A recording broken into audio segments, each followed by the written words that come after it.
And it's depressing. And then I thought about writing 100,000 words of William, and I just don't even want to read that book. Like, but I loved him. I had a taste for, and so I would try to write the William book, and like I always do with these characters in my head, sometimes I'll try to write their book and they're not ready yet. And I thought if I could take William and just like smash his face into some miracles, I might figure out what a miracle looks like now, and I might figure out how a person of no faith navigates a world with magic going on all around him who doesn't believe in it. Couldn't do it. So I just put him away. And I wrote a different book. And then I tried to write William again. Couldn't do it. Put him away. And then I started writing this book about a young woman named Shandy Pierce. And Shandy is rural, and she lives in the North Georgia mountains, and she's a little spoiled because her parents are divorced, in a very acrimonious divorce, and she's their only child. So sometimes that works out for you in material ways. It's kind of sad in other ways, but she's kind of a little spoiled, but I like her. She's young. She's young enough for you to forgive her being a little spoiled. So she's 21. If you know any 21-year-olds that have had a sort of entitled life, they can be a little bit that way. But they very often, within 4 years, their frontal lobe finishes developing and they become just lovely. So I think she's going to be lovely. And Shandy, her parents have this, her father is a devoutly Jewish man. Her mother is a Southern Baptist.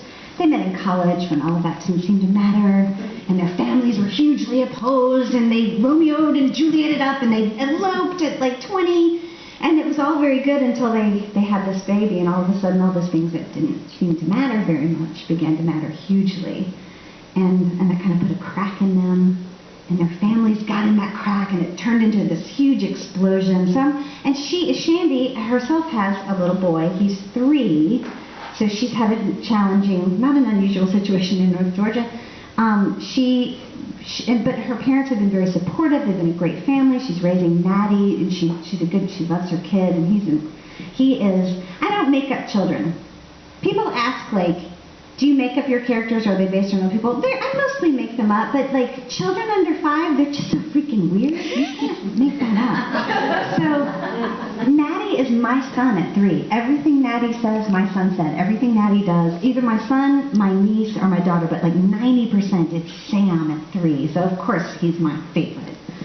And they're going along, and so I get to a scene in the book, writing Shandy's book, and I get to this scene in the book, and does anybody know what a febrile seizure is? Mm-hmm. Everybody who knows what it is like, oh my God, I know what you mean. Okay, my daughter had a febrile seizure when she was 3 years ago. Here's what happens. She's home sick with like miscellaneous toddler virus.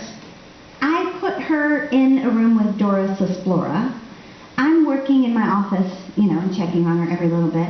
And I hear Doris Esplora saying things, and Maisie's not answering. And I don't hear Maisie going, "Vamos!" I'm like, "What's that?" She never doesn't answer Doris Esplora. So I go back to peek in the room. Maybe she's fallen asleep. She's like, eyes roll back up in her head. She's shaking. Foam is coming out of her mouth.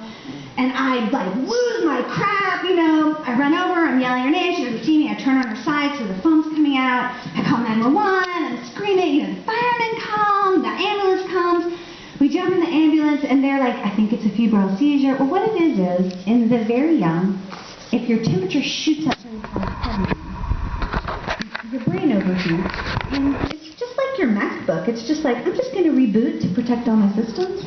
You just...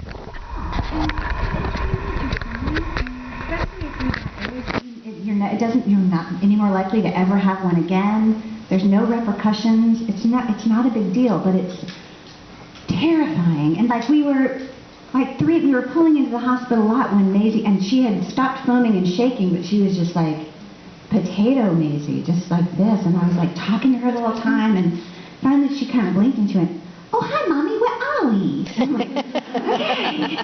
And it was at that point I realized I was wearing my bra outside my shirt.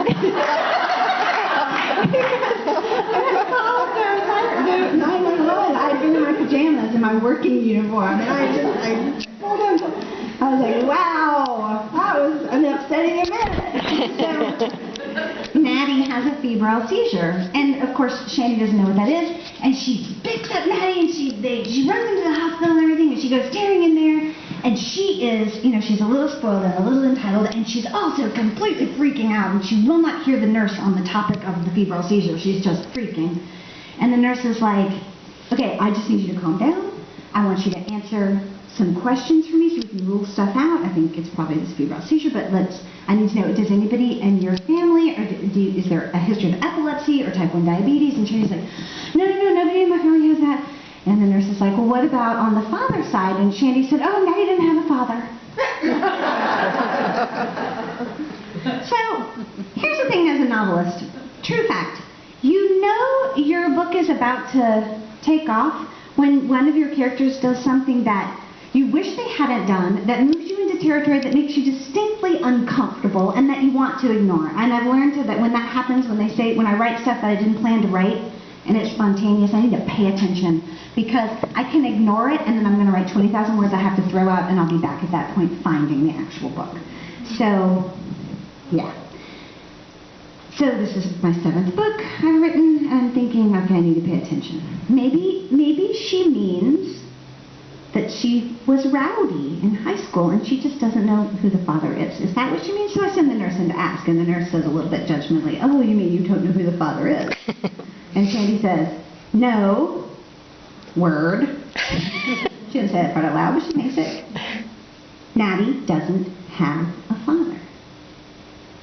And I think, did this 21-year-old piece of business just claim to have a virgin birth in 2011?